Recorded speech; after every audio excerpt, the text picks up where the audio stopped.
सभी को प्रणाम। चित्रगुप्त कौन है और पाप पुण्य का निर्धारण किस आधार पर किया जाता है, आइए इस विषय पर परम पूज्य गुरुदेव के विचार जानते हैं। भले और बुरे जो भी काम किए जाते हैं उनकी सूक्ष्म रेखाएं अंतः चेतना के ऊपर अंकित होती रहती हैं और मन के भीतरी कोने में धीरे धीरे जमा होती जाती हैं। गुप्त मन में जमी हुई रेखाएं किसी उपयुक्त अवसर का आघात लगने पर ही प्रकट होती हैं। हमारा गुप्त चित्र अंतर मन ही निरंतर चित्रगुप्त देवता का काम करता रहता है। जो कुछ भले या बुरे काम हम करते हैं उनका सूक्ष्म चित्र उतार कर अपने भीतर जमा करता रहता है।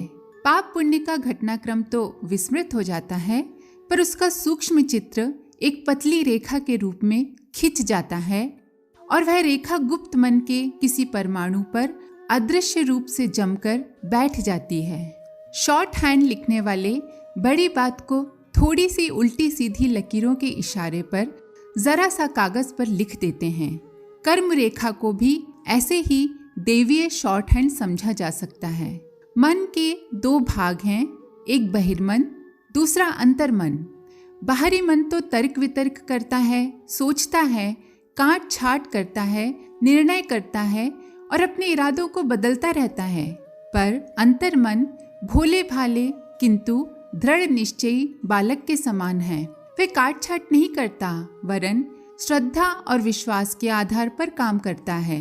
यह सत्यनिष्ठ जज की तरह फैसला करता है। कोई लोभ, लालच, भय, स्वार्थ उसे प्रभावित नहीं करता। कहा जाता है कि मनुष्य के अंदर एक ईश्वरीय शक्ति रहती है और दूसरी शैतानी शक्ति। आप गुप्त मन को ईश्वरीय शक्ति और तर्क, छल कपट, स्वार्थ, लोभ में रत रहने वाले बाह्य मन को शैतानी शक्ति कह सकते हैं। बाहरी मन धोखेबाजी कर सकता है, परंतु भीतरी मन सत्य रूपी आत्मा का तेज है। वह न तो मायावी आचरण करता है और न ही छल कपट करता है। निष्पक्ष रहना उसका स्वभाव है। इसीलिए ईश्वर ने उसे इतना महत्वपूर्ण कार्य सौंपा है। दुनिया उसे ही चित्रगुप्त देवता कहती है। यदि वह भी पक्षपात करता तो भला इतनी ऊंची जज की पदवी पा सकता था?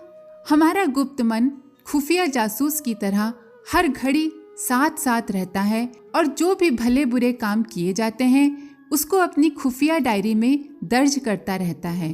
बाहरी दुनिया में मुलजिम को सजा दिलाने का काम दो महकमों के अधीन है, एक पुलिस और दूसरा अदालत।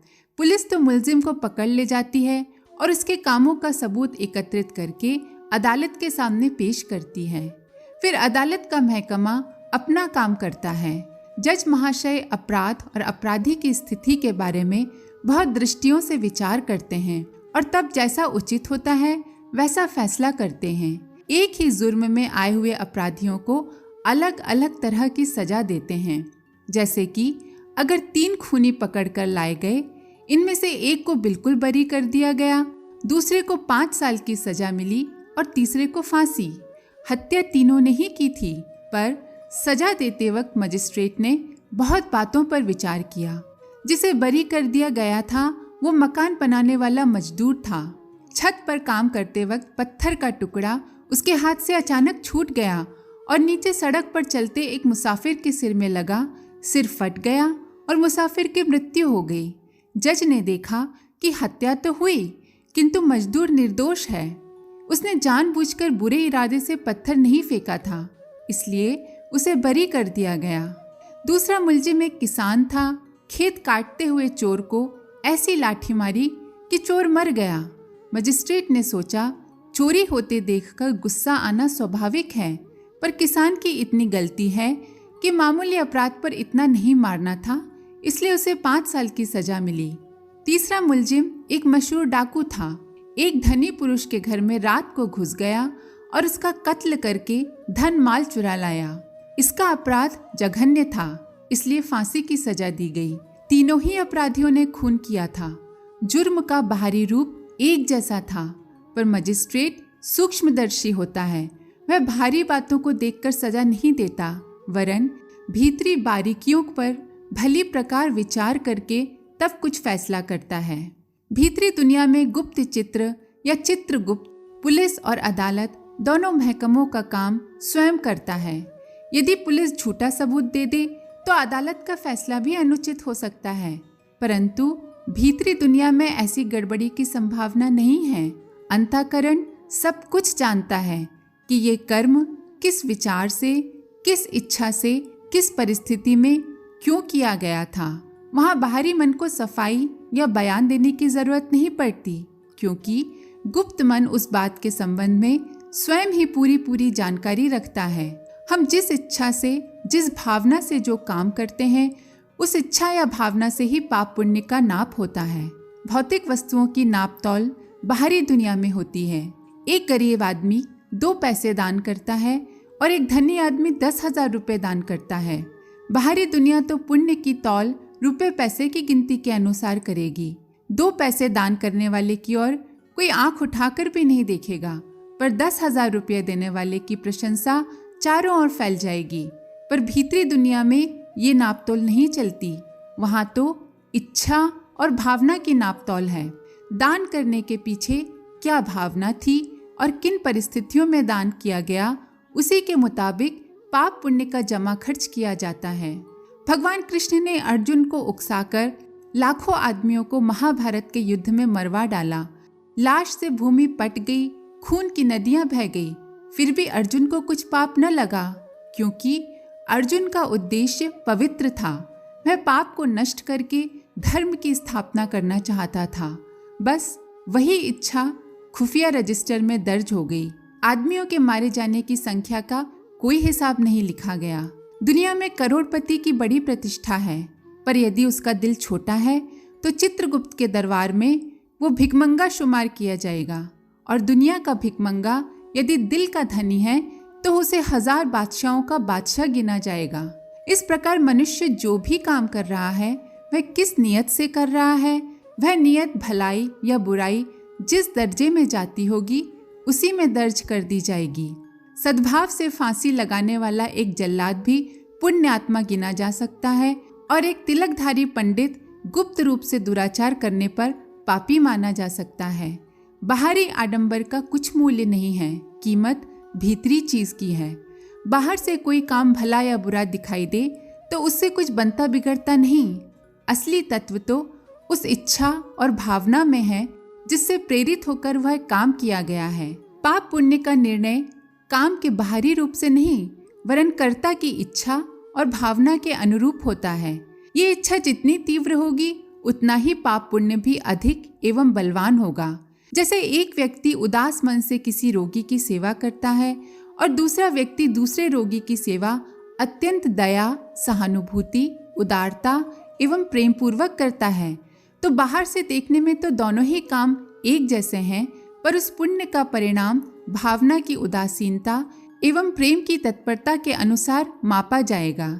इसी प्रकार एक भूखा व्यक्ति लाचार होकर चोरी करता है और दूसरा व्यक्ति मद्यपान के लिए चोरी करता है, तो दोनों के पाप में निसंदेह न्यूनाधिकता होगी। चोरी दोनों ने की है, पर दुष्टता में न्यूनाधिकता के कारण पाप भी उसी अनुपात से होगा। इस संबंध में एक और महत्वपूर्ण बात जान लेने की है कि हर व्यक्ति के लिए अलग अलग कानून व्यवस्था है। रिश्वत के मामले में एक चपरासी, एक क्लर्क, एक मजिस्ट्रेट, 3 आदमी पकड़े जाएं तो तीनों को अलग अलग तरह की सजा मिलेगी। संभव है चपरासी को डांट डपट सुनाकर ही छुटकारा मिल जाए, पर मजिस्ट्रेट बर्खास्त हुए बिना नहीं रह सकता, क्योंकि उसकी बड़ी जिम्मेदारी है। एक असभ्य भील शिकार मारकर पेट पालता है, अपराध उसका भी है, परंतु अहिंसा का उपदेश करने वाला पंडित यदि चुपचाप बूचड़ खाने जाए तो पंडित को उस भील की अपेक्षा अनेक गुना पाप लगेगा। कारण ये है कि ज्ञान वृद्धि करता हुआ जीव जैसे जैसे आगे बढ़ता चलता है वैसे ही वैसे उसकी अंतः चेतना अधिक स्वच्छ हो जाती है। मैले कपड़े पर थोड़ी सी धूल पड़ जाए तो कोई खास प्रभाव नहीं पड़ता, परंतु दूध के समान स्वच्छ धुले हुए कपड़े पर जरा सा धब्बा लग जाए तो वो दूर से ही चमकता है और बहुत बुरा मालूम पड़ता है। छोटा बच्चा कपड़ों पर टट्टी कर देता है, पर उसे कोई बुरा नहीं कहता और न ही बच्चे को शर्म आती है, किंतु यदि कोई जवान आदमी ऐसा कर डाले तो वो खुद भी लज्जित होगा और दूसरे भी उसको बुरा भला कहेंगे।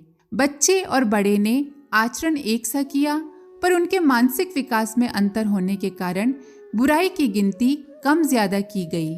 इसी प्रकार अशिक्षित, अज्ञानी, असभ्य व्यक्ति को कम पाप लगता है। ज्ञान वृद्धि के साथ साथ भला बुरा समझने की योग्यता बढ़ती जाती है। सत असत का, कर्तव्य अकर्तव्य का विवेक प्रबल होता जाता है। अंतःकरण की पुकार जोरदार बनती है। इस प्रकार आत्मोन्नति के साथ साथ सदाचरण की जिम्मेदारी भी बढ़ती जाती है। ज्ञानवान, विचारवान और भावनाशील हृदय वाले व्यक्ति जब दुष्कर्म करते हैं तो वो भारी पाप की श्रेणी में आता है। अज्ञानी व्यक्ति अपराध करे तो ये उतना महत्व नहीं रखता, किंतु कर्तव्यच्युत ब्राह्मण तो घोर दंड का भागी बनता है। आशा है आपको आज का ये वीडियो पसंद आया होगा। कमेंट बॉक्स में अपनी प्रतिक्रिया ज़रूर दें। आप सभी का धन्यवाद। हमारे YouTube चैनल को सब्सक्राइब करें और बेल आइकन को दबाकर ऑल पर क्लिक करें ताकि नोटिफिकेशंस आपको मिलती रहें।